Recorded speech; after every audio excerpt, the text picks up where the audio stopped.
Welcome back. पिछले video में हम लोगों ने देखा था मूल मात्रकों के बारे में। मूल मात्रक के दो परिभाषाएं हमने देखी थी, किलोग्राम और मीटर के बारे में। आज हम लोग सेकंड तो हो गया था, थर्ड जो था सेकंड, उसकी परिभाषा देखेंगे कि उसकी परिभाषा क्या होती है और किस रूप में उसकी परिभाषा दी गई और कब इसको प्रतिपादित किया गया। आज हम लोग इस वीडियो में लगभग मूल राशि की जितनी भी परिभाषाएं होंगी, मूल राशि और मूल मात्रक जितनी भी परिभाषाएं होंगी वन बाय वन हम लोग रिपोर्ट करने वाले हैं और बने रहिए हमारे साथ। आइए देखते हैं मूल मात्रक।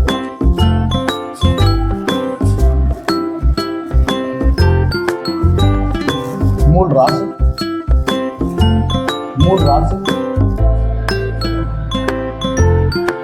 Fundamental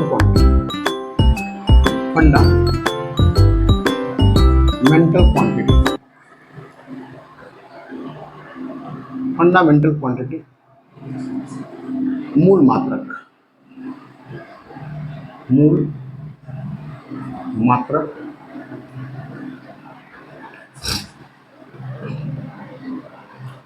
fundamental unit. हम लोग दरअसल दो मात्रकों को डिस्कस कर चुके थे, तीसरे मात्रक की बात करेंगे आज। तीसरी राशि हमारी होगी समय। तीसरी राशि हमारी समय होती है और समय को हम लोग सेकंड से मापते हैं। समय का जो एसआई मात्रक होता है वो सेकंड होता है और इसको हम लोग यस से प्रदर्शित करते हैं, यस मतलब सेकंड। ठीक है, तो आइए देखते हैं इसकी परिभाषा के बाद इसकी परिभाषा क्या होती है, समय की परिभाषा क्या होती है। कहेंगे एक सेकंड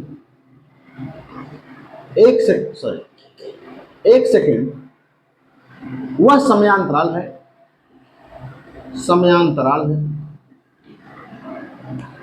एक सेकंड वह समयांतराल है जो सीजीएस परमाणु घड़ी 133, अभी बताएंगे इसके बारे में। सीजीएस 133 परमाणु घड़ी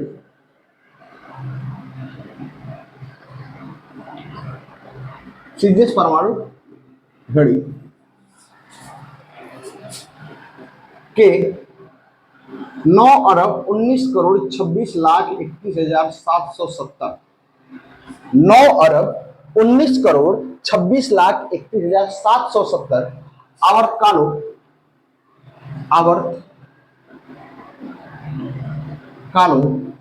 के अंतराल के बराबर होता है।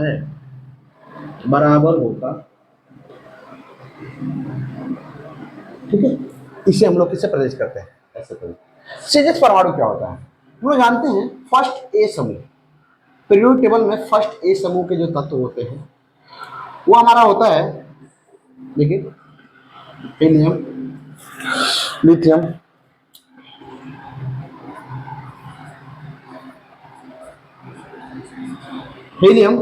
सोडियम, पोटेशियम, रुबिडियम, सीजियम और फ्रांसियम। तो ये 7 तत्व होते हैं हमारे, और इसमें जो परमाणु जो हमारा तत्व होता है वो हमारा ये देखिए सीजियम होता है। और ये सीजियम परमाणु होता है, इसका परमाणु भार होता है 133। तो बात एक ये है कि सीजीएस परमाणु 133, एक सीजीएस परमाणु घड़ी होती है। सीजीएस परमाणु घड़ी का मतलब होता है कि एक इस प्रकार का एक यंत्र होता है ऐसे, देखिए, और यहाँ पे वो लगा होता है, ठीक है, और यहाँ पे सीजीएस परमाणु रखा जाता है, और ये जो सीजीएस परमाणु के जो अणु होते हैं ये निम्न स्तर होता है, निम्न ऊर्जा स्तर, ये होता है उच्च ऊर्जा स्तर। ठीक है, और ये जो परमाणु होते हैं, इसके जो कण होते हैं सीजीएस परमाणु के, ये यहां से यहां और फिर यहां से यहां। ठीक है, तो इस स्थान से हम यहां पे गए और पुनः हम इसी स्थान पे चले जाए, तो ये कितना हो गया, जहां से हमने चला था, जैसे वृत्ताकार पथ की बात करें तो अगर हम यहीं से चले थे और घूम करके पूरा परिधि पर हम पुनः इसी बिंदु पर पहुंच गए, तो ये हमारा हो गया एक आवर्तकाल। एक चक्कर, एक चक्कर, हाँ, वृत्त की एक चक्कर लगाने में जो समय लगा वही हमारा एक आवर्तकाल कहलाया। तो यहां से तो अपनी प्रारंभिक अवस्था से जब ये कोई कण चला और ये निम्न ऊर्जा स्तर से उच्च ऊर्जा स्तर में जाने के पश्चात पुनः अपनी अवस्था को प्राप्त कर लिया, तो यहां से यहां तक की जो प्रक्रिया हुई ये एक आवर्तकाल का है। ठीक है, तो सीजीएस परमाणु, सीजीएस परमाणु होता है, इसका परमाणु भार होता है 133।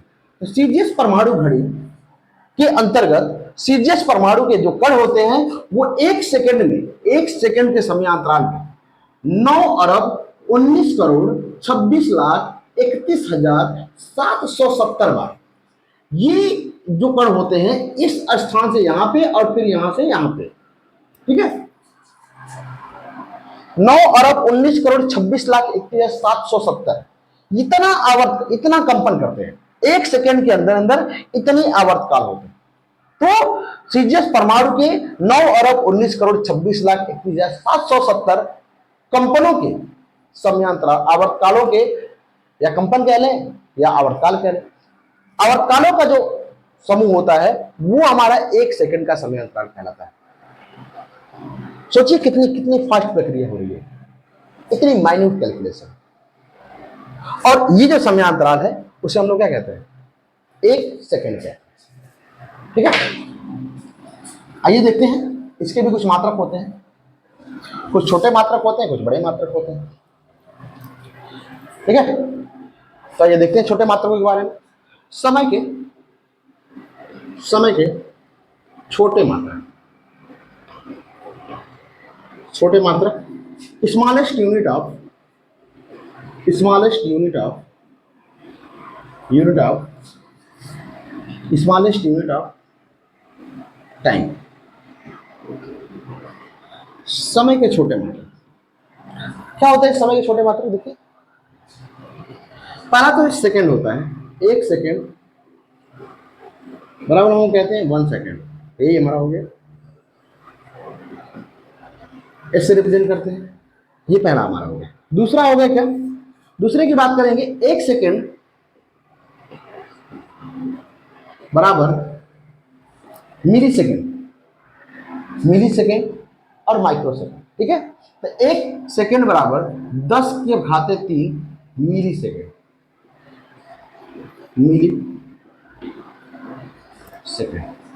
और एक सेकंड इसको लिख सकते हैं 10⁻³ मिली सेकंड। तो कहेंगे 1 millisecond is equal to 10⁻³ second. ठीक है, तीसरा देखिए, एक सेकंड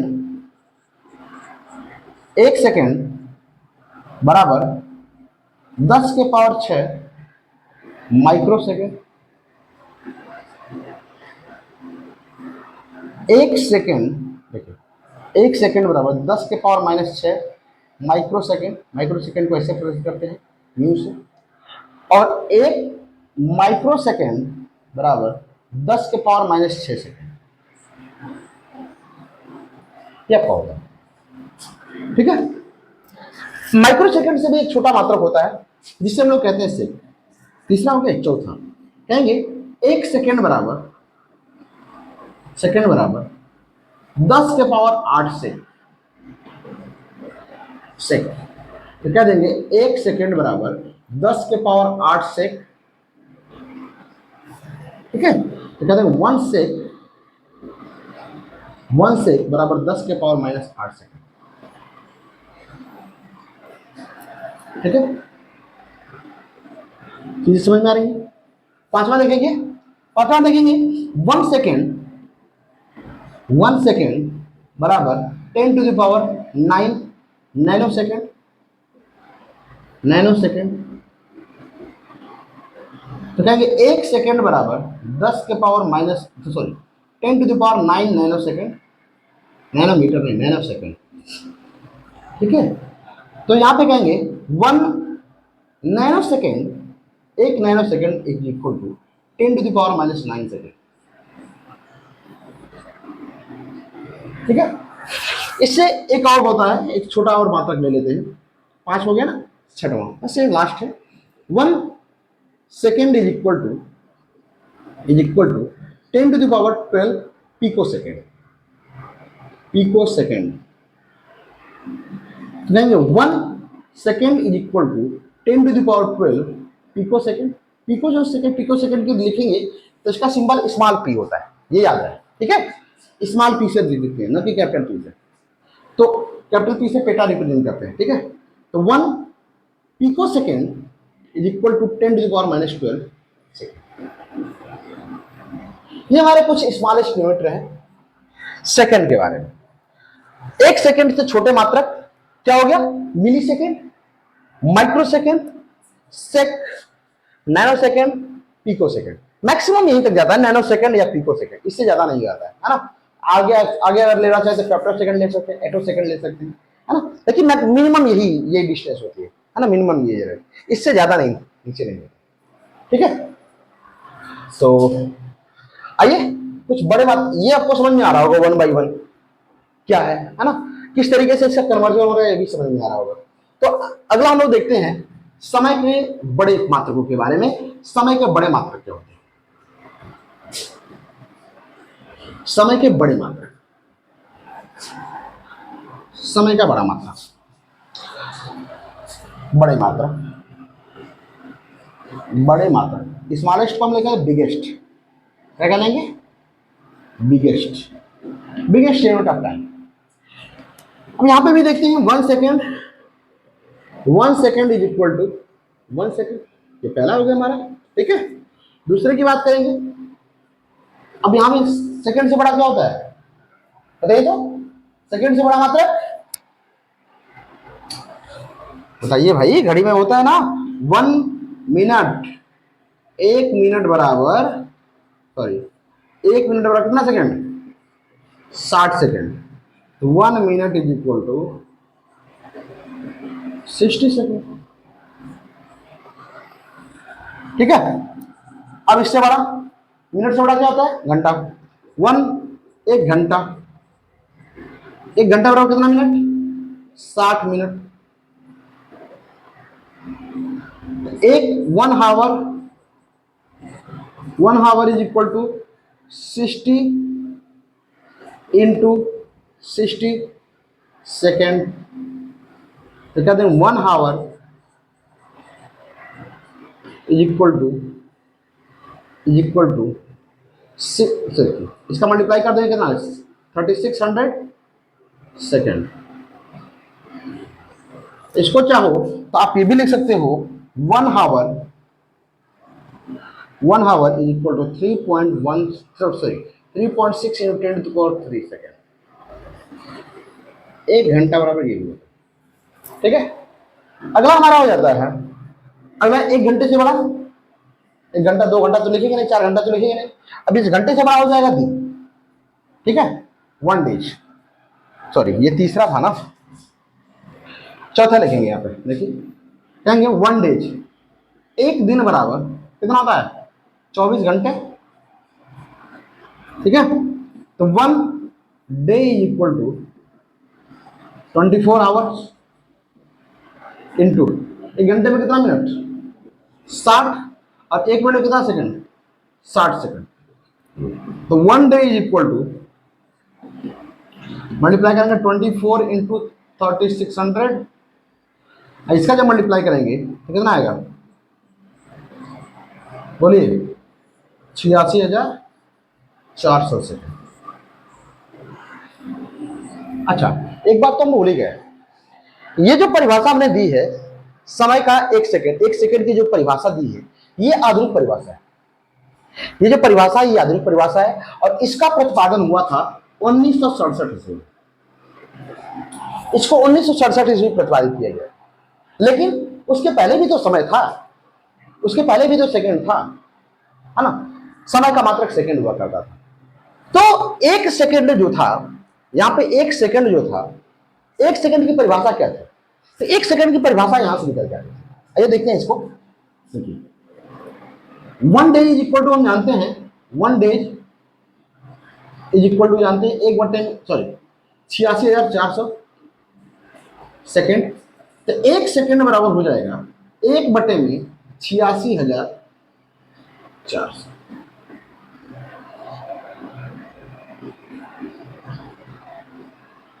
ये इसकी परिभाषा थी। एक सेकेंड वह समय है, एक सेकेंड वह समय है जो 1/86,400 दिन के बराबर होता है। 1/86,400 दिन के बराबर। ठीक है, इससे बड़ा की बात करें, इससे बड़ा अगर लेंगे तो क्या हो जाएगा? पांचवा मात्रक हमारा हो जाएगा। दिन के बाद क्या होता है? सप्ताह। एक सप्ताह बराबर कितना हो गया? 7 डेज। ठीक है, तो 7 डेज ले लेंगे। फिर इसमें क्या करेंगे? एक वीक बराबर 7 × 86,400। ठीक है, मल्टीप्लाई करना चाहते हैं मल्टीप्लाई कर सकते हैं। वीक इज इक्वल टू कितना हो गया? ठीक है, तो 7000 और 7 चौक 28, 7 4 जा 28, 8 को 8 कैरी होगा कितना? 2 और 7 8 जा 42, 42 और प्लस 2 44 कैरी कितना होगा? 4 और 7 8 जा 56 और प्लस कितना? 4, ये हो गया 6। इतना सेकंड हो गया 1 वीक में। ठीक है, इसके बाद मंथ आता है। देखिए, आपको पता होना चाहिए कि मंथ हमेशा वेरिएबल होता है। कोई भी मंथ, बहुत जितने भी मंथ होते हैं वो अलग अलग दिन के होते हैं। जैसे मान लीजिए कि हमारा जनवरी हो गया 31 का, फरवरी 28 का भी होता है, 29 का भी होता है, फिर 31 का, फिर 30 का। तो ये वेरिएबल है। तो ये जो मंथ है, ये जो महीने को लेंगे, ये इसकी यूनिट को बराबर तरीके से, एक एक्यूरेट तरीके से डिफाइन नहीं करता है। तो हम समय का जो यूनिट होता है, समय का जो मात्रक होता है, वो हम मंथ नहीं लेते हैं। कारण ये होता है कि ये प्रत्येक मंथ ये परिवर्तित होते रहते हैं, और जिसके कारण से हम इनको वेरिएबल नहीं लेते। लेकिन हाँ, चंद्रमास को ले सकते हैं। एक चंद्रमास बराबर होता है, एक चंद्रमास बराबर चंद्रमास ले सकते हैं। चंद्रमास कभी परिवर्तित नहीं होता है।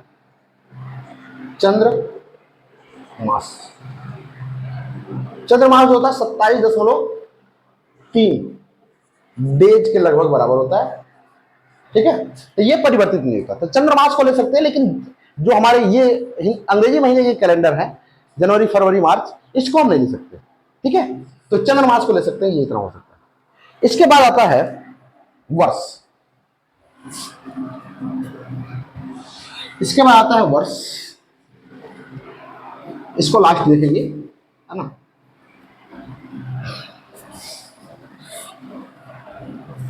इसके बाद ले लेते हैं वर्ष को। कौन 7वां था? ये 8वां ले लीजिए। एक वर्ष बराबर कितना हो गया? 365 day. 1 year is equal to 365 into 24 into 60 into कितना? 60। यही हो गया। इसको हम लोग कैलकुलेट कर लेंगे। कैलकुलेट करने के बाद कितना आ जाएगा? कैलकुलेट करने के बाद आएगा 3.156 इंटू 10⁻7 सेकेंड। ये इसका कैलकुलेशन आता है। अब मल्टीप्लाई करेंगे तो आपको समझ में आ जाएगा। ठीक है, ये इतना आता है। इसके बाद की बात करें, इससे बड़ा भी होता है मात्र। इसके बाद दशक जो होता है 10 साल के बराबर होता है। 10 साल। हाँ, उसके बाद आता शताब्दी या सदी, 100 साल होते हैं, है ना। इसके बाद आता है सहस्त्र 1000 साल होते हैं। उसके बाद आता है युग जो होता है 12,000 साल का होता है ना। इस तरीके से बहुत समय के मात्रक होते हैं, और आपके लिए उपयोगी बस 1 साल तक ले सकते हैं। ठीक है, इससे बड़ा कोई ज्यादा वो इशू नहीं होता। तो आई होप आपको समय के बारे में पूरी जानकारी समझ में आई होगी, समय क्या होता है। आइए अगले मात्रक को देखते हैं। अगला मात्रक हमारा होता है, चौथा जो मात्रक है, जिसको जियोविन जॉर्जी ने 1901 ईस्वी में एमकेस प्रणाली में शामिल किया। लेकिन उसको पूर्ण रूप से मान्यता, लेकिन उसको पूर्ण रूप से मान्यता 1948 ईस्वी में मिली। चौथा हमारा होगा विद्युत धारा। विद्युत धारा, और विद्युत धारा का मात्रक होता है एम्पियर। एम्पियर को हम लोग रिप्रेजेंट करते हैं ऐसे, ठीक है। और इसका प्रतिपादन, इसके बारे में किसने बताया था? जियोवेनी गार्गी।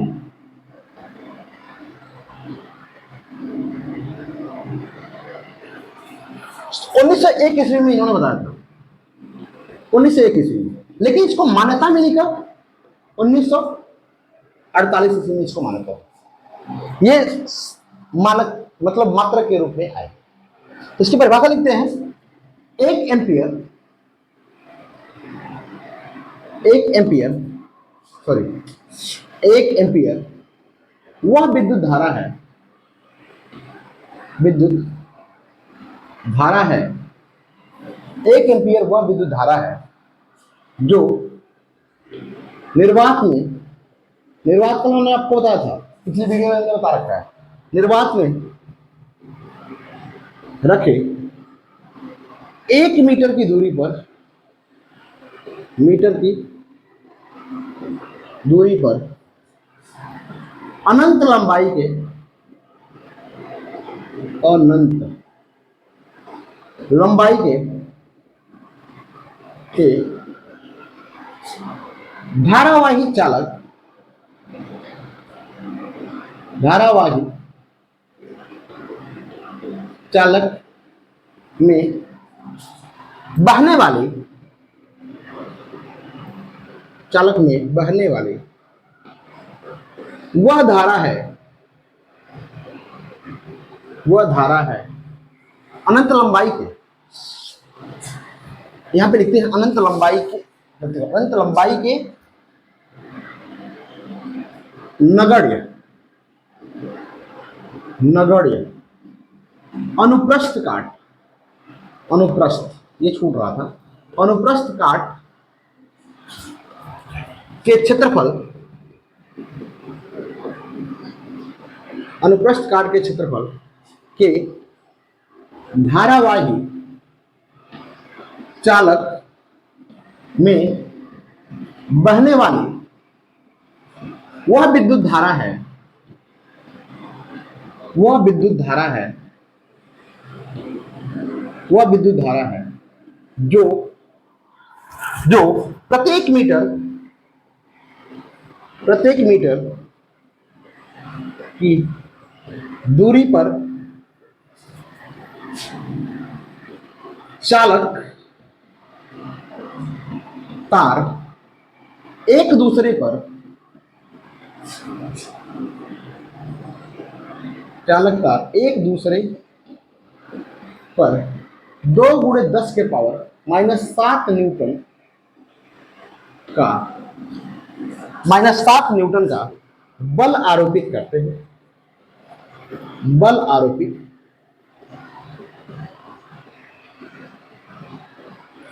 बल आरोपित करते हैं, ठीक है। 1 एम्पियर वह विद्युत धारा है जो निर्वात के में रखे 1 मीटर की दूरी पर अनंत लंबाई के नगण्य अनुप्रस्थ काट के क्षेत्रफल के धारावाही चालक में बहने वाली विद्युत धारा है, वह विद्युत धारा है जो प्रत्येक मीटर की दूरी पर चालक तार एक दूसरे पर इतने न्यूटन का बल आरोपित करते हैं। अच्छा, चीजें समझ में आ रही है आपको? नहीं समझ में आ रही तो हम समझाते हैं। इसमें 2 चीजें हैं, देखिए, एक है नगण्य अनुप्रस्थ काट का क्षेत्रफल और एक है अनंत लंबाई। 2 चीजें लिखी गई है। निर्वात तो आप लोग जानते होंगे, ऐसा स्थान जहां पर कोई भी अणु न पाएगा, है ना, मॉलिक्यूल हो ही, कोई माध्यम उपस्थित न हो, ऐसा स्थान जहां पे कोई माध्यम उपस्थित न हो, उसे हम लोग कहते हैं क्या? निर्वात कहते हैं, ठीक है। अब बात करते हैं, समझ लेते हैं 2 अनंत लंबाई के तार। मान लेते हैं कि ये कोई 2 अनंत लंबाई के तार जैसा कोई अंत नहीं, ठीक है। और इनके बीच की जो दूरी है, ये जो दूरी है वो 1 मीटर की, 1 मीटर की दूरी पर रखे हैं दोनों तार हो गए। पहली चीज तो आपको समझ में आई कि एक अनंत लंबाई के तार क्या होते हैं। दूसरा हम कहेंगे अनंत अनुप्रस्थ काट, नगण्य अनुप्रस्थ काट। देखिए तार जो होता है तो तार ऐसा ही होता है, लंबा, है ना। ये मान लीजिए कि ये तार है। अनुप्रस्थ काट का क्षेत्रफल का मतलब होता है जहां पर हम तारों काटते हैं तो ये जो क्षेत्रफल बना, ये पृष्ठ, ये वृत्ताकार जो पृष्ठ बना, इसे हम कहते हैं अनुप्रस्थ काट का क्षेत्रफल। और ये जो अनुप्रस्थ काट का क्षेत्रफल इसका होना चाहिए, ये नगण्य होना चाहिए, मतलब लगभग एकदम शून्य होना चाहिए। आप लोग देखे होंगे बहुत पतले पतले तार जो कॉपर के वायर आते हैं, उसमें जो मोटा तार होता है उसमें बहुत सारे छोटे छोटे पतले पतले तार होते हैं, तो हम उसकी बात कर सकते हैं एकदम माइक्रो, है ना। नगण्य, नगण्य अनुप्रस्थ काट के क्षेत्रफल मान लेते हैं ये। तो इनके बीच की दूरी कितनी हो, 1 मीटर हो। दो अनंत लंबाई के तार हो और उनके बीच की दूरी 1 मीटर हो। तो ये जो तार है, ये दोनों तार प्रत्येक 1 मीटर की दूरी पर, एक ये इस पे और ये इस पे, क्योंकि दोनों में धारा समान रहेगी। अगर दोनों में धारा एक ही दिशा में बह रही है, ये दोनों तार एक दूसरे को प्रतिकर्षित करेंगे, प्रतिकर्षित। और अगर एक में धारा इधर, एक में इसके विपरीत बह रही है, ये दोनों तार एक दूसरे क्या करेंगे, आकर्षित करेंगे। ठीक है, ये आकर्षण प्रतिकर्षण तो वो अलग बात है, लेकिन ये दोनों जो आकर्षण और प्रतिकर्षण होगा इन दोनों तारों में, ये होगा 2 × 10 के पावर -7 न्यूटन का बल होगा। अगर प्रतिकर्षित करेंगे तो एक दूसरे से दूर जाएंगे तो ये इतने न्यूटन के बल से जाएंगे, और अगर विपरीत धारा प्रवाहित हो रही है तो ये दोनों तार एक दूसरे को इतने न्यूटन के बल से क्या करेंगे, आकर्षित करेंगे। बात समझ आ रही है। तो 1 एम्पियर, आपको 1 एम्पियर की विद्युत धारा आपको समझ में आ रही है, 1 एम्पियर की विद्युत धारा है। ठीक है, आइए देखते हैं इसके कुछ मात्रक के बारे में, देख लेते हैं थोड़े से। इसमें ज्यादा कुछ होता नहीं है, सिर्फ दो यूनिट होते हैं, दो के बारे में जानेंगे। 1 एम्पियर बराबर होता है 1 है। अच्छा, एक चीज और जान लेते हैं, हम लोग जानते हैं विद्युत, जब आप लोग कक्षा 10 में पढ़े होंगे तो क्यू बराबर जानते होंगे आई के। तो आई बराबर होता है कितना, क्यू बाई। ठीक है, तो यदि हम क्यू का मान कितना ले लें, 1 ले लें, और टी का मान कितना ले लें, 1 ले लें, तो आई बराबर होता है कितना, 1/1 आई इसका मात्रक, कूलम्ब समय का मात्रक सेकंड। तो ये हो जाएगा 1 एम्पियर बराबर 1 कूलम्ब पर सेकंड। इसे ये भी कह सकते हैं। ये मूल राशि है नहीं, देखिए ये मूल राशि है क्या, नहीं। क्यों नहीं है, क्योंकि ये देखिए कूलम्ब है और ये इसका सेकंड मात्रक है, तो ये अलग अलग हो गए, लेकिन इसको डिफाइन किया जा रहा है फिर भी, है ना, मूल राशि में रखा गया है, क्योंकि ये मूल राशि होती नहीं है। ये जब एसआई यूनिट रखी गई अंतर्राष्ट्रीय प्रणाली में, तो अंतर्राष्ट्रीय प्रणाली हम जानते हैं कि एमकेएस पद्धति पर आधारित होती है, लेकिन ये मूल राशि नहीं है ना। वहां पे मूल राशि मानी गई है, लेकिन मूल राशि है नहीं। मूल मात्रक इसे कह सकते हैं 1 एम्पियर। ठीक है, लेकिन इससे मूल राशियों की दर्जा नहीं दिया जाता है। मूल राशियां मात्र तीन होती हैं, एक होता है द्रव्यमान, एक होता है समय, और एक होता है लंबाई। बस 3 होते हैं, उसके 3 मूल मात्रक होते हैं। ठीक है, 1 एम्पियर बराबर 1 एम्पियर, और 1 एम्पियर जो होता है ये 1 कूलम्ब पर सेकंड के बराबर होता है। ठीक है, इसका जो छोटा मात्रक होता है, बड़े मात्रक इसको होते नहीं है ना। एम्पियर खुद बहुत बड़ा मात्रक है। तो 1 एम्पियर बराबर होता है, देखो 1 एम्पियर बराबर 10⁻³ मिली एम्पियर। मिली एम्पियर, ये 1 एम्पियर बराबर 10⁻³ मिली एम्पियर। मिली एम्पियर को, मिली को हम स्मॉल एम से रिप्रेजेंट करते हैं, याद रहे। ये हमारा पहला मात्रक हो गया। इसी को हम लोग डिकोड करते हैं 1 MA मिली एम्पियर बराबर 10⁻³ एम्पियर। ठीक है, और दूसरा हो गया, दूसरा मात्रा होता है 1 एम्पियर बराबर 10⁻6 माइक्रो एम्पियर, और ये होता है 1 माइक्रो एम्पियर, 1 माइक्रो एम्पियर बराबर 10⁻⁻6 एम्पियर। ठीक है, ये इसका मात्रक होता है। चीज आपको समझ में आ रही है, ये बातें समझ में आ रही है। तो यहाँ पे एम्पियर में मात्र 3 चीजें आपको याद रखनी है। एम्पियर, 1 एम्पियर 1 कूलम्ब पर सेकंड के बराबर होता है, और 1 एम्पियर बराबर होता है 10⁻³ milliampere, micro 1 milliampere बराबर 10⁻³ एम्पियर, 1 एम्पियर बराबर 10⁻6 मिली एम्पियर, इतना बराबर इतना। अच्छा एक चीज और लिख सकते हैं, 1 माइक्रो एम्पियर, 1 माइक्रो एम्पियर बराबर 10⁻³ milliampere, sorry -3 milliampere, और 1 मिली एम्पियर बराबर 10⁻³ माइक्रो एम्पियर, ये भी लिख सकते हैं। ठीक है, इनसे संबंध आता है। तो अधिकतर जो विद्युत धाराएं होती हैं वो मिली एम्पियर और माइक्रो एम्पियर में ही मापी जाती है, एम्पियर में बहुत कम मापी जाती है ना, बहुत रेयर केसेस में होता है। तो ये आपको किस चीज समझ में आई। इसका अगला जो यूनिट है विद्युत धारा हो गया, अगला हम पढ़ेंगे ताप। ताप क्या होता है, नोट हो गया ये। चलिए आगे चलते हैं, अगला हम देखते हैं ताप। आज हम लोग इस वीडियो में जितने भी मात्रक होंगे सबको हम लोग फिनिश करने वाले हैं। ठीक है, देखेंगे तो पूरक मात्रा भी खत्म कर देंगे, वीडियो लंबी नहीं होगी तो पूरा पूरक मात्रा भी खत्म करते हैं। ठीक है, चलिए पांचवा हम लोग देखेंगे ताप, टेम्परेचर। और टेम्परेचर का जो मात्रक होता है वो होता है क्या, केल्विन। केल्विन, और केल्विन को हम लोग किस प्रकार करते हैं, ठीक है। केल्विन का इस प्रकार कहेंगे, एक केल्विन वह ताप है जो जल के त्रिक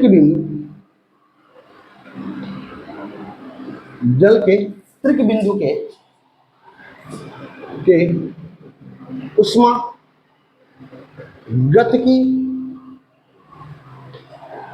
गतिकी ताप का 1/273.16वां भाग 1 केल्विन कहलाता है। भाग है 6वां भाग। 1 केल्विन वह ताप है जो जल के त्रिक बिंदु के उष्मागतिकी ताप का इतनावां भाग है। ठीक है, इसका जो मात्रक होता है, देखिए ताप का मात्रक मैंने बताया क्या होता है, ऐसा ही मात्रक होता है केल्विन। ठीक है, जब उष्मागतिकी पढ़ेंगे हम लोग तो इसके बारे में और पढ़ेंगे, और इसके और अन्य भी मात्रक होते हैं। अनसेल्सियस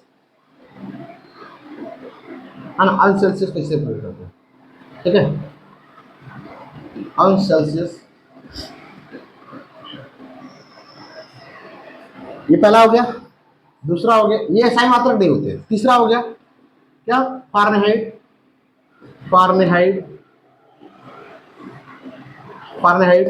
चौथा हो गया रूमर हो गया।